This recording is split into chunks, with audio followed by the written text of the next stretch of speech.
Yo, shout out to Scout 57 for subbing up.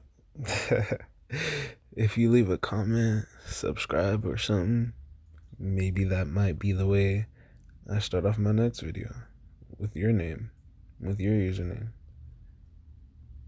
Shit, honestly, I just like to see that interaction, that engagement. Like, even though the numbers are there, I'm not really talking to y'all. Like, y'all ain't in the comments. I guess y'all are watching, but the watch time says otherwise. But regardless, I know some of y'all are here and fuck with me, but I want to react to this video because, for starters, CerosTV, I think about 3 months, maybe 4 months, over the summer, I randomly caught his channel. Bro had a story time about how he got kicked out of the house, was homeless, met this rich white lady, ended up marrying her in a shotgun marriage type shit, gaining her estate, and that was a problem against her greedy family, and then he just fucked it off, and now he's here making shit 54K. Damn, bro's blown up real fast. Congrats. And I like to see that, bro. I like to see that shit. I like to see these YouTubers, these channels blow up. But shit, it's my time. Like, I ain't gonna lie, guys. I've sat there and watched a few channels blow up, and like that shit is cool. I love to watch it, but then I've also seen people lose themselves with the clout and shit, and that's tough. Like, I know when I blow up. Okay, I hope it's not a blow up. I hope it's a gradual increase of loyal viewers, that are genuinely here to have a community, bro. Like, if y'all ain't talking, wow.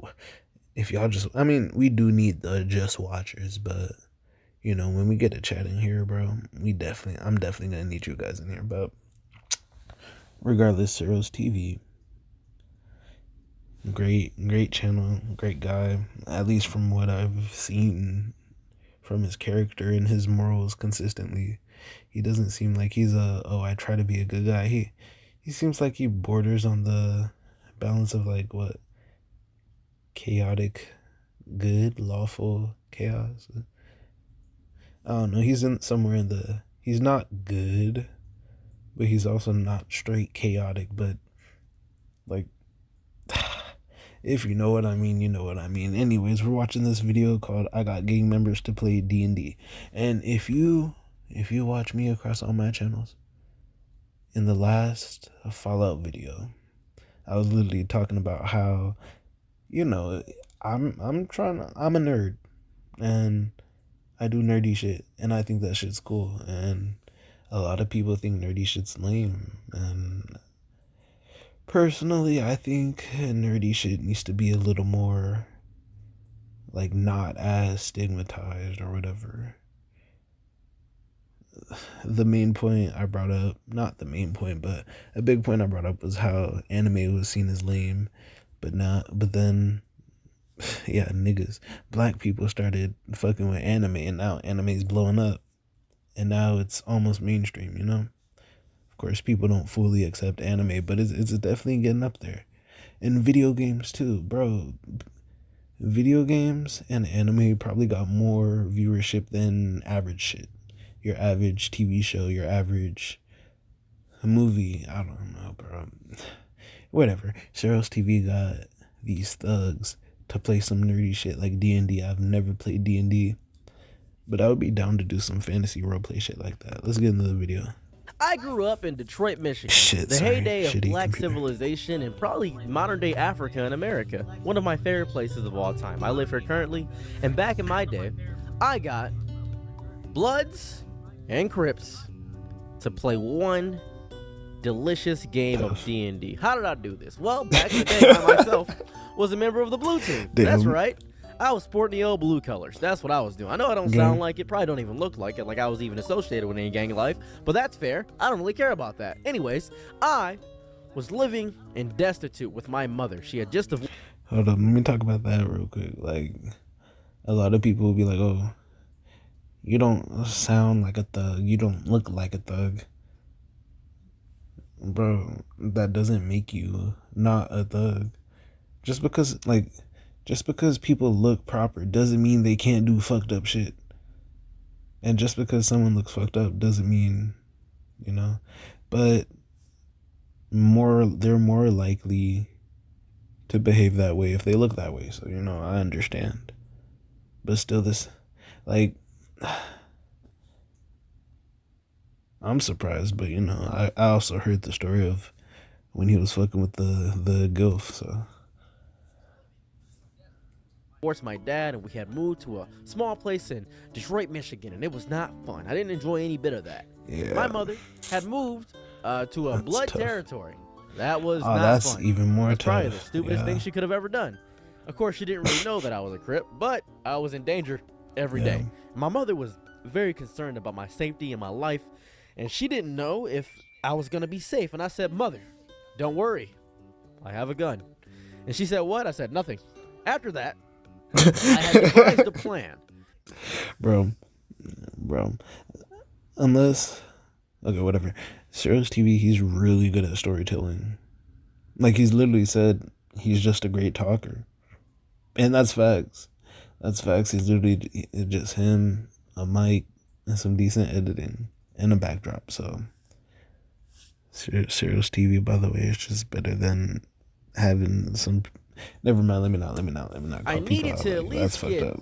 the leaders together so that I personally would be safe. If I'm safe, my mom is safe, we're all fine.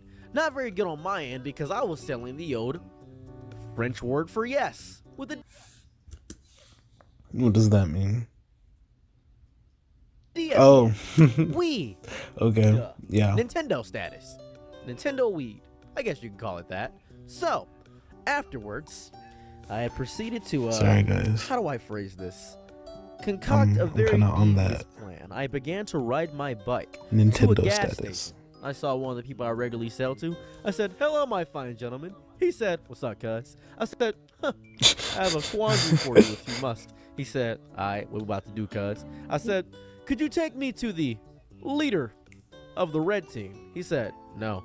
I said, "Please." He said, "Alright, your funeral." We begin to ride there. He's on my pegs and I riding the bike. And we meet with the leader of the red team, who I've sold copious amounts of the French word for yes to. Okay, wait, hold up. I'm sorry. I like to talk. I like to yap. But the storytelling is pretty good, so if y'all don't hear me talk, just know I'm like sucked into the story, and I will give my comments. So, we proceed to talk, have a little bit of a conversation, if you will. He said, "Alright, I'll meet up with your homies. Ain't no problem to me." I'm excited because we're about to have a little conversation. I'm thinking about I love how he be switching. And then I forgot one possibility. Maybe he's doing this so he can gather us all in one spot so he could perhaps slay us. Well, I don't want to be taken out of the server so soon. I'm a little bit terrified. I'm scared. Yeah, that's pretty smart. Naturally, I need a plan. I go back to school, and that's where I get introduced to a very nerdy man, Mr. Hold up. Okay. To start off, I could never be a gang member or have ops or be in that thug street shit, whatever, that they try to make sound cool. First of all, I don't want to be killing other people. What the fuck? I value my own life. I value other people's lives. Second, nigga, I work a basic job.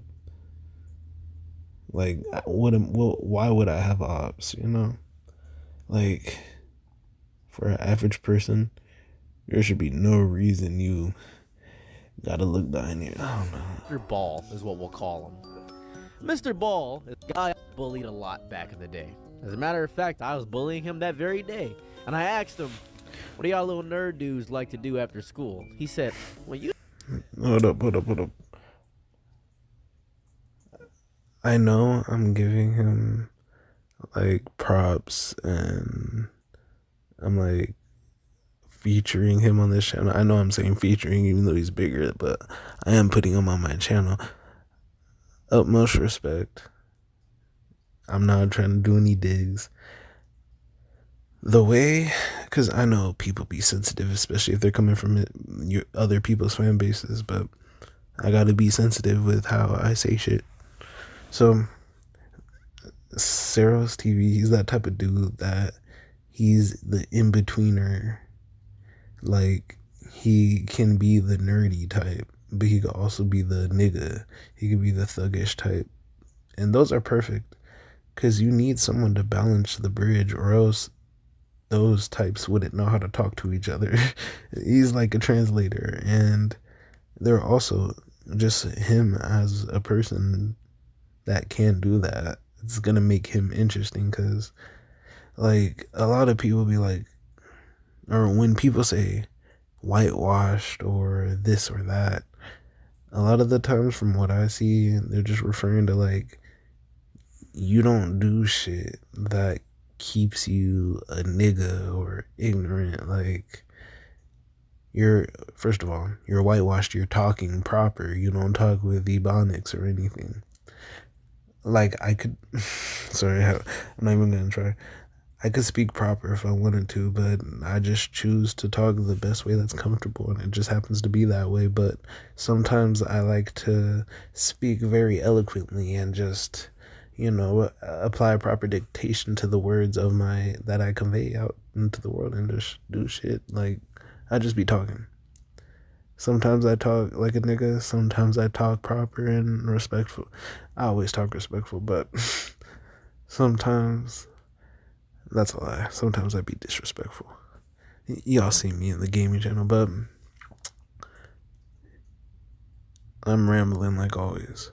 The in-betweeners. Interesting people, because they have sides from each culture, or each cultural side that they pick from. And by that I mean like the lifestyle, like the hard thug life, or the, nerdy, I be in textbook shit. Because realistically, quote unquote, niggas will get on you and say you ain't black if your face be down in them books. But real niggas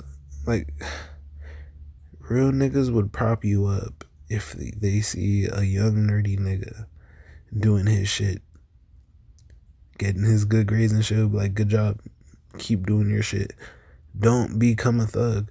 Everybody who is really doing their shit about their business, that's a thug. They're gonna say, don't join this life if you ain't got to. I was forced in here, or this was how I ended up, like, I don't know. I'm just saying that shit is glorified. And why would you choose to go to the trenches? Like, why would you choose to go through the mud? Especially when you don't got to. But gang members, D&D. So he talked to the leader of the Reds. Then he found a nerd. So usually we play D&D. I said, what? I didn't know what D&D was back in the day. He showed me what it was, and we literally did a slight session during lunch. Now, he couldn't get away from it because I was bullying him, and he thought we were friends, which I appreciate. Tough. He taught me the layout of D&D, and I said, this is perfect. This is a great idea. I thought D&D would bring us together, the Bloods and the Crips. So, I proceeded to grab my Crip buddies and the leader of the Bloods, and we were all set. Now, when I say leader of the Bloods, a lot of people don't know what I mean. Leader of the Bloods means that he controlled a very sizable area of the Blood territory that I lived at. So, yeah, I get them at my mother's house. We got bro, this nigga's wild. Bringing them all together. Is he censoring some shit, or is that just like? I get them at my mother's house. We technical difficulties. Me bringing them all together. What happened after I'd this? like to think he's muting it. Well, immediately they pulled their guns out on each other, and I said, "Wait, stop!" Oh yeah. I mean, what do you expect, bro? This is fucking 15 minutes. I'm sorry, bro. Let me. They were immediately about to take their lives until I said, "I have grilled cheese." They said, "What?" I said, "I have grilled cheese. I have grilled cheese. It has cream cheese on it and American Kraft singles." And they were hungry. I made a bunch of tomato soup. Had some apple juice. Hey, hold up, that grilled cheese with some tomato soup. Like, I don't fuck with tomatoes, but okay. They're in high school. How old was this? You know, I ain't gonna be like it's cap or not, cause let's go. Let's just cream cheese, grilled cheese. And they were satisfied and happy. And I said, let's take this to the these basement grown ass men. That's I'm my terrified question. and scared. And they said, okay. We go to the basement. We're all talking to each other, all having a conversation. I said, I'd like us to play a game together. I just want to see if we all can play one game together. If we can't play the game together, you guys don't even have to talk to me ever again. You guys could shoot each other. After a lot of convincing, we sat down for our first session of D&D, which they hated. Nice. Holy. Yeah, they hated every second of it. I bet they couldn't sit down and just focus on the fucking game, arguing about the fucking rules. Why can't I do this? Why do I have to fucking roll? I don't know shit about D&D, but I know if I was playing with people that were seriously into it, I would just be bitchy just to be. As a matter of fact, they thought it was too nerdy and too weird. So they left and said, we can try this again. Damn. Giving me another chance. Oh, Next really? day at school, I immediately went to Tom. I said, hey, is there a way we can play D&D without all the nerd stuff? He said, yeah, it's called a homebrew. So he taught me how to do a homebrew. And that entire day during class, in between classes, we made a homebrew of Detroit to get to Canada. Came back. Next day, got them all gathered. They still had their guns on them. We go to the basement. I made more grilled cheese. It was amazing. My mom was wondering where the bread went. Cheese at this point. Yeah. We hosted the first Blood Trips D&D session that I know, and it was amazing. It was so angelic to my soul. It made a tear come down my nipples. It was so good. I mean, okay, bro. I was very excited to have this first session. Think about what he's doing. Ceros, if you're watching this video, which I doubt you are, but if you're watching this video, think about what you did as a child. You brought two opposing sides together. Two mortal, sworn enemies. Well, I mean, of course, Bloods and Crips, originally they started on the same side off for black people, but you know, two sworn enemies who literally had the blickies on each other ready to shoot. Somehow you talked them into doing that shit, bro. And for y'all that say talking isn't a skill, it's not an ability. Shoot, look at this dude. Obviously, there was some conflict. They didn't like working together. Some members were attacking each other during some battles. There was a lot of things going on. But as the DM that I was, I had to make sure everybody stayed aligned on the path. Yep. Every session, we got closer. We built a community with each other. At one point, they stopped doing gang activity altogether to come play D&D sessions. You see, the biggest issue why D&D sessions last so long is because we can't schedule correctly. However, these guys, upon stopping doing a lot of gang activity, had nothing but free time. Imagine this. Imagine you're like, yo, why the fuck is my plug so late? Yo, I'm sorry, I can't. I could get you tomorrow though. Bro, you said you would hit me up at 8. Yeah, no, I got a D&D session at 7:30, so I'm gonna be late. So we could do it tomorrow. You like that? That's crazy. And I was in school avoiding classes, so I had a lot of time too.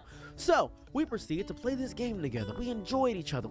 We bonded. We became brothers in arms, not seeing each other for the color of our clothes, but for the color of our skin, as Martin Luther King intended. It was beautiful. There's one white guy there, by the way. I don't want to talk about that. Oh, anyway, actually. It was beautiful.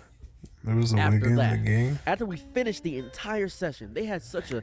Yeah, I'm assuming this shit stopped. I don't think there's a happy ending to it. They're gang members.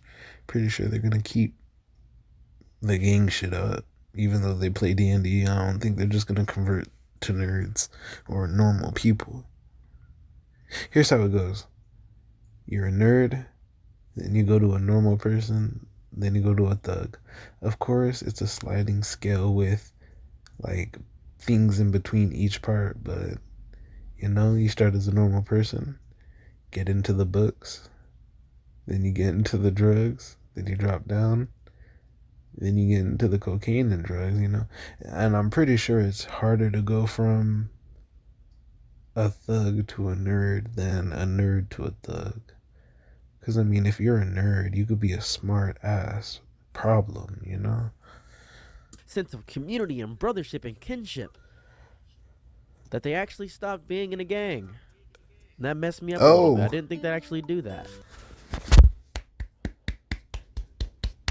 Bro, you see the power of friendship. No. Actually, though, that's a nice ending. What the hell? They stopped. They said it was childish. Think about that for one moment. They were playing D&D. Yeah. Gang life was the childish part in their lives. Because really, think about it this way. We're sitting here having a blast with a fucking board game.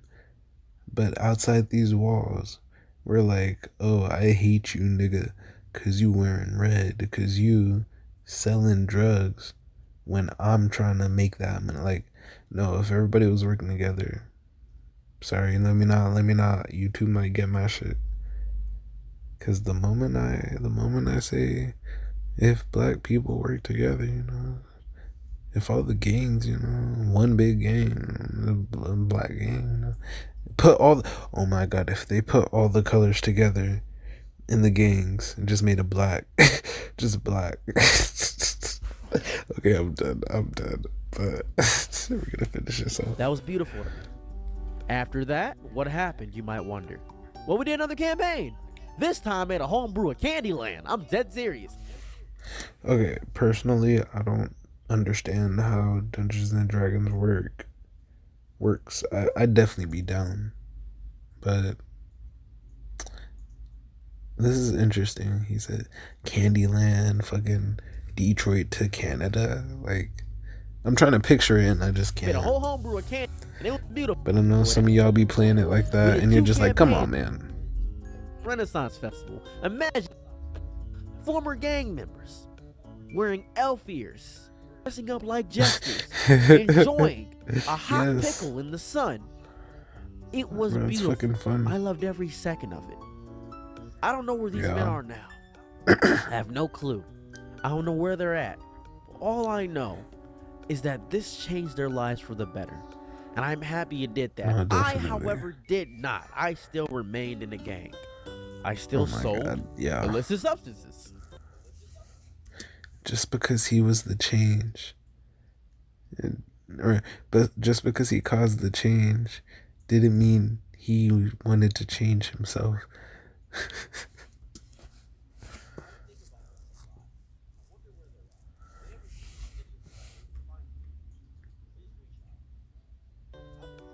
I think about this a lot. I wonder where they're at. If they ever see this video, please reach out. Bro. I fuck with CerosTV. He's hilarious, and I don't even think he try to be funny, but the shit he says is just funny.